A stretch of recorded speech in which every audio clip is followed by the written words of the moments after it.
Simula nang pumasok ang nakaraang pandemic, marami ang nawala ng trabaho at isa ako doon. Meron akong isang anak na binubuhay, anak ko sa pagkadalaga, at ang aking magulang na parehong walang hanap buhay. Dahil bukod sa may edad na, sakitin pa. Meron akong isang kapatid na tulad ko babae, pero dahil meron ng sariling pamilya, hindi ko rin maasahan. Kaya nga, pag walang trabaho. Itago mo na lang ako sa pangalang Christina, 41 years old, may anak ngunit walang asawa. At narito ang aking kwento kung paano ko tinahak ang hanap buhay bilang isang atop.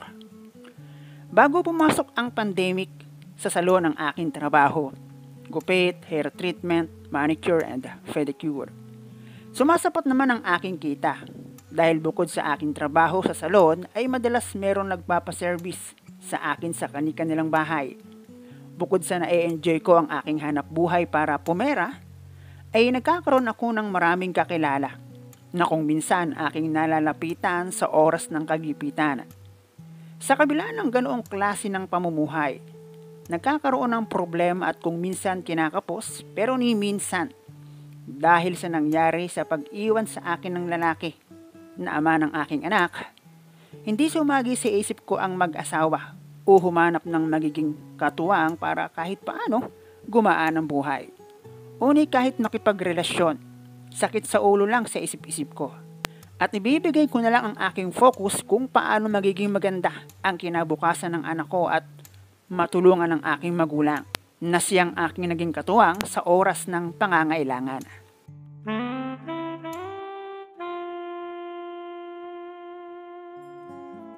Pero nang pumasok ang pandemic, nagiba ang ihip ng hangin dahil sa kagipitan. Isa ako sa mga ina o magulang na sakto o sapat lamang sa pang-araw-araw ang kinikita sa araw-araw na pagtatrabaho. Kung meron mang sumobra, ay nagagamit din sa mga panahong mahina ang kita. Sa klase naman ng aking trabaho, napakabihira man kong mabokya, pero may panahon ding hindi araw-araw Lunes. Kaya sad to say, wala din akong ipon. At noong dumating ang pandemic, umabot ako sa puntong hindi ko alam kung saan ako kukuha ng panggastos dahil wala na rin sa akin ang magpahiram ng pera. Actually, ginamit ko na ang aking itsura at lalaki ang pinipili kong hiraman para bullseye na magpapahiram. Pero tulad din ng aking trabaho, hindi araw-araw Lunes.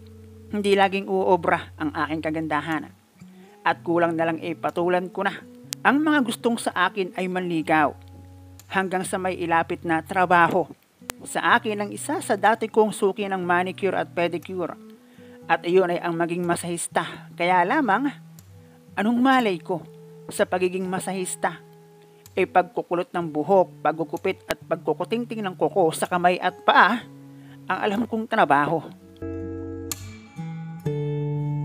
Pero ang naging sagot sa akin ng babae, na itago na lang natin sa pangalang Janessa. Hindi naman daw importante kung marunong ako o hindi. Dahil kung marunong naman daw akong maglaba gamit ang kamay, pareho na rin yon. Saka sa tagal na raw niya sa pagiging masahista, wala naman daw nagre-reklamo. Kahit naman daw si Janessa, hindi marunong. Lagi pa nga raw siyang minamagaling. Pero nagulat ako nang sabihin niyang hindi naman daw talaga sa pagiging masahista kumikita. Barya-barya lang daw ang kitaan doon. Ang malaking kitaan daw ay yung behind sa pagiging masahista ni Janessa, which is yung pagbebenta ng kapirasong karne. Nagulat ako doon at sabi ko, naku ha, parang hindi ko yata kaya ang sinasabi mo. Tapos ako pa na sa buong buhay ko, yung tatay lamang ng anak ko ang siyang aking nakadaupang palad na ayon nga at naging dahilan para isilang ang aking unika iha. At ang naging sagot sa akin ni Janessa, aralin ko lang daw dahil hindi ko naman raw kailangan na pilitin ang sarili ko. Which is may point naman siya. Ang sa kanya naman ay opinion o suggestion lamang. At piliin ko lang syempre yung tao na pwede kong pagkatiwalaan. Meron siyang ibinigay sa akin na listahan sa kung ano ang iba't ibang klase ng tawag sa masahe. At nakalagay din doon kung magkano ang presyo. At dahil meron kaming spa, 50-50 ang hatian. Sa nakita ko, 1.8 lang ang pinakamahala.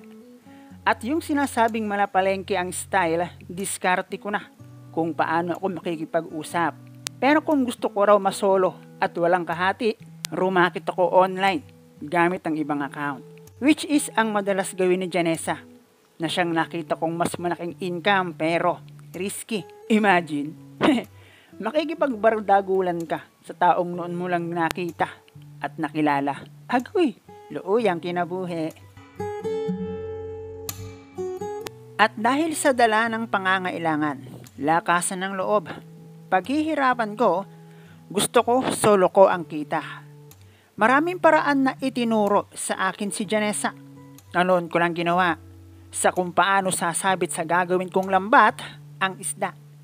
Bagay na hindi naman ako nahirapan dahil nga may itsura akong babae. Yun nga lang, ay hindi pala ganoon kadali. Dahil karamihan o halos lahat pa nga nang nagpapadala ng message sa akin, dami account din lamang. At mukhang tulad ko, nag-iingat din sila.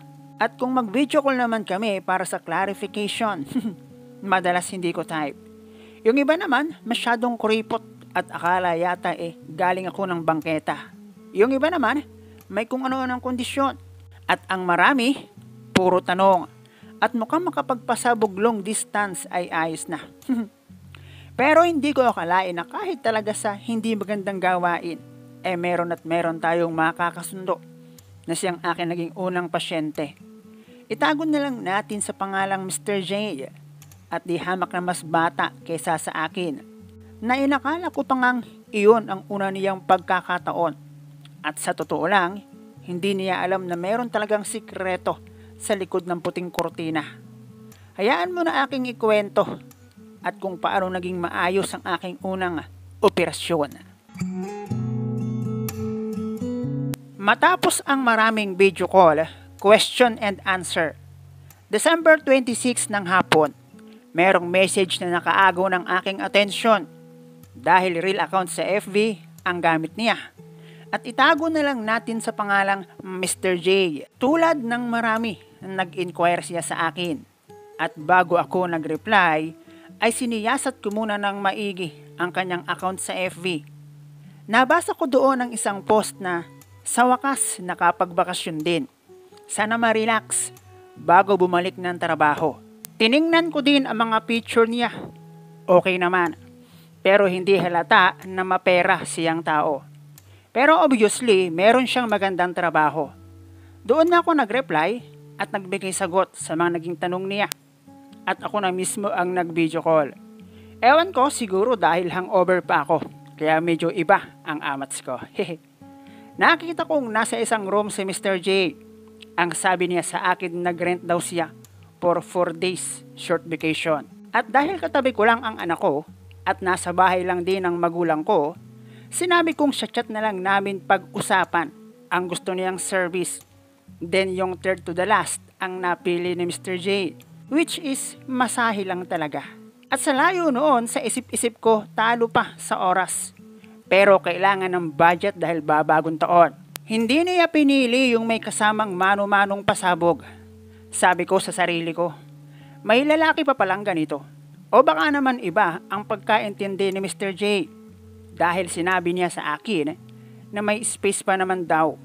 At doon ako magpalipas ng gabi at siya na ang bahala sa lahat ng aking kakailanganin. Sabi ko sa sarili ko, baka mapasubo ako nito. Tapos ang presyo magkano lang, 800 pesos. Ako na lang ang nagtanong kung kasama ang paputok kahit hindi pa bagong taon. At ang reply sa akin ni Mr. J, kung pwede raw ba iyon? Nagulat ako ng konti at sa isip ko, saan ba nagmula ang lalaking to? Ba't parang napakatino naman yata niya? Then sabi ko, pwede. Pero mag-a-add siya ng fee kung magbabago ang aming business deal. Nagkasundo kami at nang matapos ang usapan namin, panis na panis yung 800 pesos. Maging ako hindi ko expected ang presyo na ibibigay ni Mr. J. Sabi ko pa sa anak ko, anong gift ang gusto niya sa New Year? Inisip ko tuloy na baka good time lang niya ako. Sinabi ko yon na baka good time niya lang ako. Then kinuha niya ang GCash number ko at nagpadala siya ng pamasahe ng walang tanong-tanong. At kasama ang 30% payment ng aming napag-usapan. Dahil mukhang okay naman daw akong kausap. Kasunod noon ay ang address kung saan siya nagre-renta. Makatanghalian na ako umalis ng bahay. Iyon ang unang pakikipag-deal ko sa taong hindi ko naman tunay na kilala pero wala akong kaba at kumpiyansa ako sa gagawin ko. Siguro dahil inayos na agad niya ang ilang bagay kahit wala akong sinasabi. Isa na doon ang pamasahe at ang pagbibigay sa 30% ng aming napag-usapan. Bago mag-alas 5 ng hapon ay dumating na ako sa address na ibinigay ni Mr. J. At sa lobby pa lang ng kondo, nakilala ko na agad kung sino si Mr. J. Dahil matagal ko rin na pinagmasdan ang kanyang picture sa FB. Habang sinasabing, dahil sa'yo, magiging maganda ang New Year namin ng pamilya ko. Na mukhang kabaligtaran naman sa akin. Dahil doong kumakaway ako sa kanya, hindi niya ako pinapansin. Kaya tumawag na lang ako at sinabi kong ako yung kumakaway sa kanya. At saka pa lang niya ako pinansin at nginitian. Nilapitan ako ni Mr. J at sinabing kumilos ako na parang matagal na kaming magkakilala. At wag akong makikipag-shake hand sa kanya. Well, gets ko naman. Kaya umabresyete na lang ako at nag-feeling jowa habang naglalakad sa lobby patungo ng elevator. Wala akong kaba o kahit na konting pag-aalinlangan na naramdaman habang naka-abresyete noong pumasok kami ng elevator. At habang umaakyat na kami, kinumusta niya ang aking naging biyahe. Nagtanong din siya sa akin kung nagugutom ba ako o kung gusto ko raw muna ang pumasyal dahil may malapit na park kung asan yung kondo. Sagot ko naman ay doon na lang kami dahil napagod din ako sa biyahe. Kako magmerienda na lang kami. Then nang marating namin ang room at makapasok kami, inabot agad sa akin ni Mr. J ang aming napag-usapan. At huwag ka dahil buo ang binigay niya sa akin. Ibig sabihin naging plus 30% ang aming naging business deal. At dahil sa tuwa ko para akong inahing manok na bigla na lang umatake na para bang nawala lahat ng hiya sa aking pagkatao. So ayun, feeling safe ang New Year. Pak ganun. Kung ganun ba naman lagi baka malimutan kong ginagawa ko lang iyon bilang trabaho at dahil sa pangangailangan finansyal. Pagkatapos namin mag-snack, bumalik na kami sa room ni Mr. J at doon naging mahaba ang aming kwentuhan. At sa kung paano ako napasok sa ganong hanap buhay, sinabi ko sa kanya ang totoo na meron na akong anak at may magulang na sa akin umaasa. At tanong ni Mr. J kung pang ilan siya, sagot ko, baka hindi ka maniwala. Pag sinabi kong after isilang ng aking unika iha, ay siya palang ulit ang lalaki na makakalaro ko ng perdigana. Nagulat siya siyempre at sinabing swerte ko naman pala kung ganon. At dahil mukhang wala sa plano ni Mr. J na mag-umpisa ng gulo, ako na mismo ang nagsimula. Para naman hindi masayang ang swerte na kanyang binigay sa akin. At yung hindi niya malilimutan at magmamarka. At pwede niyang sabihin sa kanyang mga kaibigan kung magkukwento siya. Masasabi niyang panalo mga bro. Walang pagsisisi at pwedeng ulitin. And speaking of ulit, yes na ulit pa. At hindi lang isang beses kundi 2 beses. Pero dinadala niya ako sa magkakaibang lugar. Pero yung unang araw namin ni Mr. J, ayos na ayos. Panalo sa laban, panalo din sa foods. At ang totoo niyan, dahil naging mabait siya sa akin, nagstay pa ako sa kanya ng isang buong araw at isang gabi. So talagang pahinga lang niya yung nalalabing araw niya sa kondo. Sinulit talaga namin. At alam kong daig pa ni Mr. J ang nagtrabaho. At maging ako, nang makauwi ng bahay, bagsak. Hindi ko sasabihin na ang nasa itaas ang nagbigay sa akin noon dahil masama yun. Pero ganot ganon pa man, thank you sa kanya. Dahil nalampasan namin ang pandemic nang walang nalalagas sa aking pamilya. At dahil hindi laging nandyan si Mr. J, napush ako na tuluyan ng pasukin ang ganoong trabaho. Yung iba sablay sa usapan, hindi nasipot. Yung iba naman, mas mababa ang ibinibigay kesa sa napag-usapan. Tapos sila pa yung akala mo patay gutom at maraming gustong ipagawa. At syempre, iba't iba. At the best pa rin yung kay Mr. J.